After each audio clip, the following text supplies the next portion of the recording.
Ah, Lego sort des mini-figurines de ses 4 premières séries Marvel Disney+, et on dirait qu'il y aura un épisode de What If avec Wanda Maximoff en mode merguez party. Ramenez-moi de la harissa, elle a clairement la magie de la chipot entre ses mains.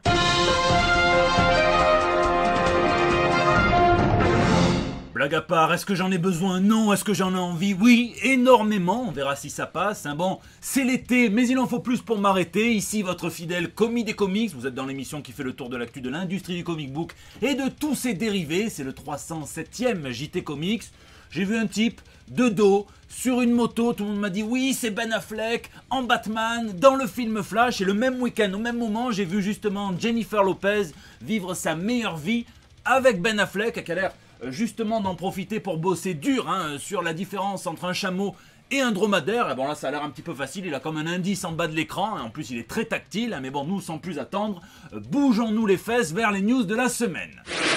Britney Corpse, bitch. Oups, c'est la news insolite de la semaine et elle concerne Britney Spears, la chanteuse qui en ce moment revient un petit peu au centre de l'actualité parce qu'elle est au centre d'un combat pour disposer d'elle-même comme elle le souhaiterait. Elle a demandé la révocation de la tutelle, de la curatelle de son père, qui gère encore sa fille de 39 ans sous prétexte qu'elle est bipolaire. C'est une affaire qui est entre les mains du tribunal actuellement et elle poste énormément sur les réseaux sociaux et notamment sur Instagram où là on l'a vu poster justement une planche des Star Sapphire qui dans les années 60 était l'une des identités de Carol Ferris, antagoniste de Green Lantern, qui a aussi entretenu une relation avec Hal Jordan. Ça c'est avant que Geoff Johns n'arrive et étende la mythologie de cet univers-là. On fasse un corps de lanterne à part, un corps de lanterne violette, très puissante qui tire leur pouvoir de l'amour. Il y a elle et tous les gourous branchés développement personnel, massage prostatique et cryptogramme de ta carte bleue. Elle a commenté sexy. Alors est-ce qu'elle parle des tenues, des dessins ou bien du texte d'explication de comment fonctionne ce corps qui arrive à transformer l'amour en énergie lumineuse, ce dont elle semble avoir besoin en ce moment? Est-ce qu'elle parle des deux? On ne sait pas. Est-ce qu'elle veut peut-être se caser une place dans le casting de la future série HBO sur les Green Lantern? On verra bien, et en attendant, si ça permet aux fans ultra fidèles de celle qui a vendu plus de 100 millions de CD dans le monde entier de découvrir l'univers des lanternes en comics, eh bien c'est très bien. Suicide Squad, le pied. Je ne l'ai pas encore vu, donc zéro spoil, mais le film Suicide Squad sort enfin dans les salles aujourd'hui. C'est quand même un film qui a un statut particulier, c'est une suite de fait, mais pas vraiment. Un reboot, pas vraiment non plus, donc c'est un petit peu entre les deux. C'est quand même l'aboutissement de l'épopée de James Gunn, ce film, qui on le rappelle, s'était montré très critique à l'égard du président Trump, ce qui n'avait pas plu à ses adeptes, qui étaient allés exhumer des très vieux tweets, des blagues à tendance pédophile claquées au sol. À côté, le one-man show de Norman, il est hilarant, non mais vraiment claqué. Même Michel Fournier, il a dit non, là c'est vraiment claqué. Pourtant, Dieu sait si la pédophilie et les vannes, ça le connaît. Bref, ces grands chevaliers trumpistes qui détestent tout ce qui est malsain, mais qui n'ont pourtant rien trouvé à redire lorsque Trump a déclaré que sa fille avait un sacré cul, que s'il n'était pas marié et n'était pas son père, il serait volontiers sorti avec, eh bien, se sont fait entendre auprès des oreilles de Mickey, qui sont aussi rondes et grandes que ce qu'elles sont prudes. Ils avaient viré James Gunn, et là, tel un caméléon, Warner DC avait posé sa langue sur le réalisateur le temps d'un film, la Suicide Squad, en espérant qu'il fasse opérer la magie James Gunn des premiers Gardiens de la Galaxie, ce qui a l'air d'être le cas si je me fie aux premières critiques du film. Et ça ne m'étonne même pas, je l'ai déjà dit ici, mais James Gunn est un amoureux des comic books, de la matière première, un fervent défenseur de ce médium, et maintenant d'ailleurs qu'il a un pied chez DC, un pied chez Marvel, en grand écart à la Van Damme, eh bien il leur propose assez fréquemment des crossovers entre les deux studios, mais au cinéma. Et là, pour la première fois, il dit que les portes semblent ouvertes, les esprits sont ouverts. Bon, lui, il a déjà sa petite idée de team-up entre Harley Quinn et Groot. J'espère au moins qu'il y aura Poison Ivy dans le lot. Et par rapport à Suicide Squad, dans une interview, il déclare qu'il est un petit peu, et c'est marrant, comme une Amanda Waller. C'est lui qui a choisi les personnages. Et DC ne lui a opposé quasiment aucune résistance. Et il avait carte blanche. Et donc, c'est lui qui tire les ficelles. Il choisit qui va faire mourir, qui va garder. Et ça a l'air d'être un petit peu plus compliqué que prévu parfois. Il dit évidemment, j'ai choisi certains personnages dont je savais qu'ils allaient mourir. On le verra dans le film. Et puis, certains personnages m'ont surpris. Certains ont vécu alors que je n'étais pas sûr qu'ils allaient vivre. C'est ça le problème, on finit par s'y attacher à ces petites bêtes. Mais j'aime bien, ça prouve à quel point ça peut être organique d'écrire un film. J'aimerais savoir à quelle période c'est intervenu, s'il a fait ça à l'écriture, si c'est en voyant les acteurs qu'il a voulu les faire vivre. Je sais pas, ça serait intéressant de lui poser la question. En attendant, il a déclaré être tombé amoureux de la prestation de Margot Robbie. Il a dit que c'était une femme couteau suisse. Il a adoré la torturer, notamment dans cette scène où elle avait les mains attachées par des menottes au-dessus de sa tête, où elle devait se servir de son pied pour fouiller un cadavre à la recherche des clés, et puis ouvrir le verrou avec ce même pied. Il dit qu'il a été complètement bluffé. Ça fera plaisir à tous les adeptes des pieds de Margot Robbie qui crèvent d'envie de voir l'actrice sortir une collection de sandales squelettes pour voir le maximum de son yep. D'ailleurs, moi, j'ai jamais compris le fétichisme des pieds. Faudra m'expliquer. Un pied, ça sert à marcher sur du bitume, pas sur une tub. James Gunn a d'ailleurs dit avoir été surpris par le nombre de demandes qu'il a reçues à ce sujet-là. Est-ce qu'on verra les pieds de Margot? Est-ce qu'on verra les pieds de Margot? L'actrice, elle, s'y est faite. Elle trouve même ça assez flatteur. Et d'ailleurs, pour la scène du fameux crochetage orteil, à la base, il devait utiliser pour les plans rapprochés une doublure, puisqu'elle devait être sur un autre plateau à la même heure, et au final, le monteur de Suicide Squad, qui était également monteur sur Once Upon a Time de Tarantino, où là, lui aussi a l'air un petit peu fétichiste, a dit non, je le reconnais de suite, ce ne sont pas les pieds de Margot Robbie. Lui, j'aimerais pas voir son historique web et de avoir des sales onglets. Bon, il me tarde de voir le film en attendant, je vous laisse me dire dans les commentaires, en faisant gaffe aux spoilers, ce que vous en avez pensé si vous l'avez vu.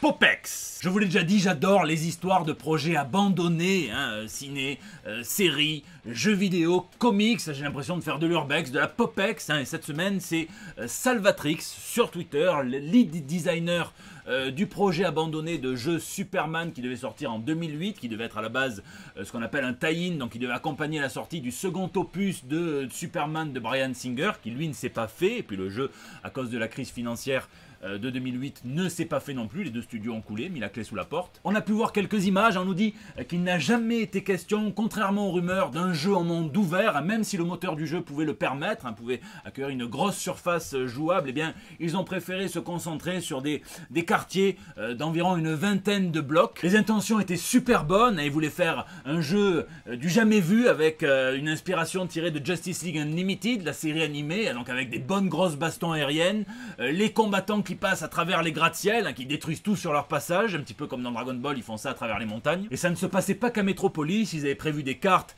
à Apocalypse, à la forteresse de Solitude, sur les ruines de Krypton. Je me demande bien ce qu'il y aurait eu à faire là-bas, ou alors à Smallville. Ils avaient pris soin de donner à Superman des ennemis d'à peu près la même échelle de puissance. Il y avait des paradémons, Brimstone, Les Voyeurs ou encore Darkseid, et je trouve ça fou de se dire que des images d'un projet annulé de 2008 sont plus belles que la première image officielle qu'on a vue du projet du film d'animation de Injustice, dans lequel ce sera le Aquaman de Smallville qui doublera l'homme d'acier, un Superman qui a clairement l'air là d'avoir des problèmes de constipation.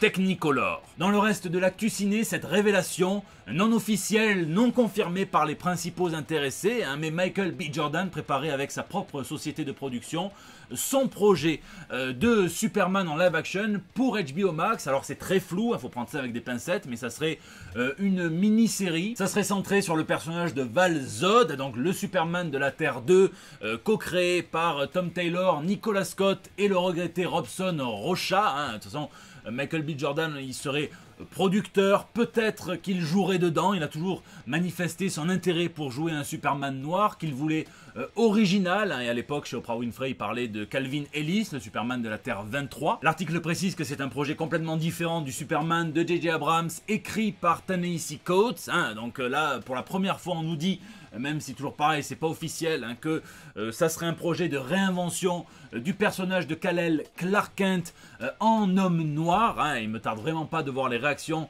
si c'est avéré, comme vu ce que j'ai lu sur la toile pour le casting de Leslie Grace en Batgirl. Donc je préfère prévenir tous les patriotes en mode fleur de lys, drapeau français attaché à nos traditions qui rêvent pourtant d'un style de vie à la texane, de poser ses doigts, qui s'apprêtait à meurtrir ce clavier avec des commentaires qui m'auraient été pénibles à lire. Attendons de voir, on sait que c'est des sujets qui sont balancés parce que ça fait beaucoup réagir, et pour l'instant je crois que vous n'avez que des motifs de satisfaction, puisque je vous ai bien lu, vous préférez toujours quand c'est des personnages originaux qui sont adaptés plutôt que quand on change le sexe, la couleur, tout ce qui vous obsède un petit peu d'un personnage déjà existant. Donc je vous laisse coller des posters de Val Zod ou de Virgil Hawkins partout dans votre chambre. Sinon, Marvel Studios a annoncé en son sein la création d'un mini studio d'animation, prouvant que le projet de série What If n'est pas le dernier projet de série animée dans le MCU. Pitié que quelqu'un leur file le numéro de Robert Valley, à qui on doit 2 épisodes des 2 saisons de Love, Death, Robots, ça pourrait être une dinguerie.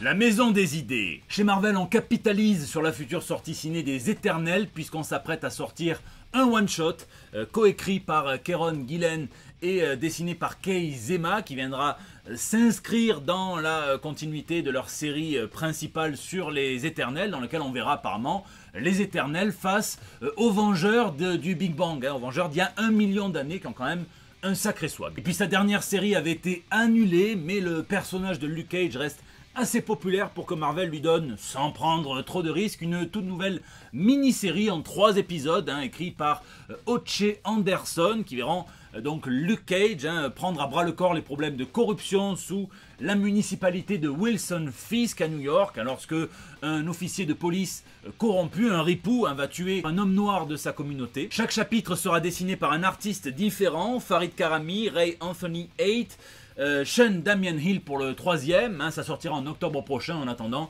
si cet univers vous plaît, foncez sur le Daredevil de Zdarsky et Keketo, c'est un bijou.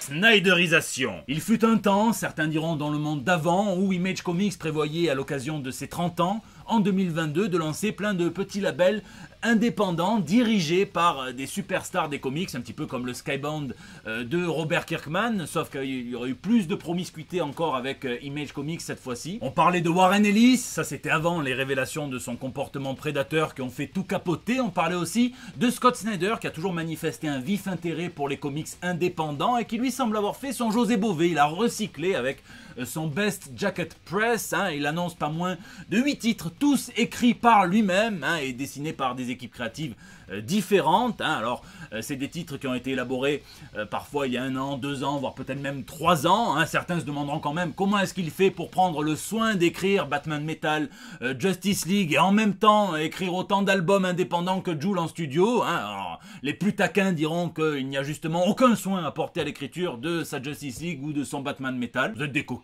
Ça sortira en exclusivité sur Comixology, l'application de lecture de bande dessinée au format digital, et puis certains titres pourront être imprimés chez Dark Horse, salon de la maison de Hellboy, la maison de Sin City qui a fêté cette année ses 30 ans, un petit bijou aussi. Peut-être que l'un des titres qui intéressera le plus les gens, c'est ce trio qui se reforme, celui qui a réinventé Batman pendant tout le New 52, Capullo, Snyder et Glapion, qui font un titre qui ressemble très clairement à une pub anti-mycose des ongles en beaucoup plus stylé. Oui, Have Demons. Ça va parler d'ados, de sociétés secrètes, de monstres et de chaos, un petit peu comme une réunion des jeunes avec Macron. Il y a aussi un titre ciné-horreur avec Francesco Francavilla, un titre western-horreur avec l'excellent Dan Panosian, un titre Première Guerre mondiale et Histoire d'amour avec Tula Lotté, un titre cyberpunk, science-fiction avec Francis Manapoul, un titre Amérique post-apocalyptique mais en 1955, un titre avec un jeune, un chien, une machine à voyager dans le temps, et peut-être celui qui moi m'excite le plus, c'est The Book of Evil, donc par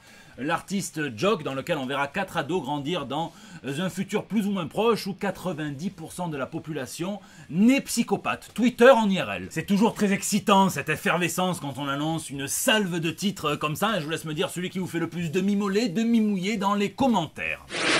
Lisez, cette semaine Delcourt m'a envoyé la nouvelle pépite d'un des meilleurs duos qui existent dans le monde des comics modernes, et je crois même de tous les temps, Ed Brubaker et Sean Phillips, un été cruel qui se situe dans l'univers du monde criminel, et je me suis dit que ça faisait un petit peu longtemps que j'avais pas relu tout Criminal, et bon, je suis tombé dans le piège et je me suis mis à relire tout cet univers.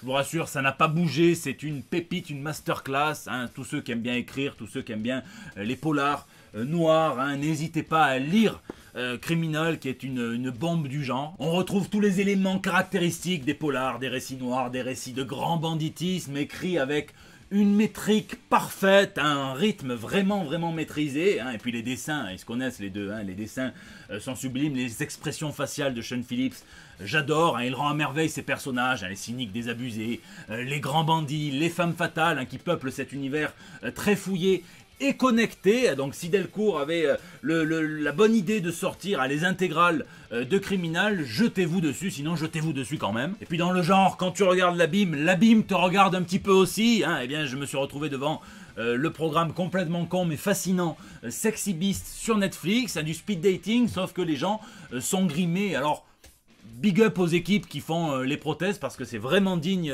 du ciné, quoi. Et c'est ça que je trouve le plus fascinant parce que sinon c'est vraiment très très con. En attendant, le Mephisto qu'on attendait dans toutes les séries Marvel, eh bien, il était là en train d'essayer de se trouver un mec. Voilà, ça c'est fait. Ah bon, n'hésitez pas à me dire ce que vous lisez ou geekez, hein, puisque c'est la fin de ce JT Comics. Je vous remercie d'être toujours aussi nombreux à le regarder, même pendant l'été, même alors qu'il fait chaud, à mettre des pouces bleus, à le partager sur Facebook, à tweeter, à retweeter, à m'incorporer dans vos stories Instagram. Je vous l'ai déjà dit, je suis un petit peu en vacances avec vous. Vous êtes nombreux à réagir aussi dans les commentaires et n'hésitez pas à le faire sur YouTube où je vous lis tous et j'essaie de rattraper mon retard, de répondre à chacun d'entre vous. N'hésitez pas aussi à réagir sur les réseaux sociaux. C'est là que vous me laissez vos petits messages pour El Bando del Pueblo, votre espace de liberté depuis 307 JT. Alors en ce moment, on est dans les numéros des voitures Peugeot. Je me souhaite la même longévité. Prenez soin de vous, je vous fais des bisous et je vous donne rendez-vous la semaine prochaine pour des nouvelles toutes fraîches. Dans Jurassic Park 3, on a failli avoir un Vélociraptor sur une motocross, mais je me moque pas, puisqu'en ce moment,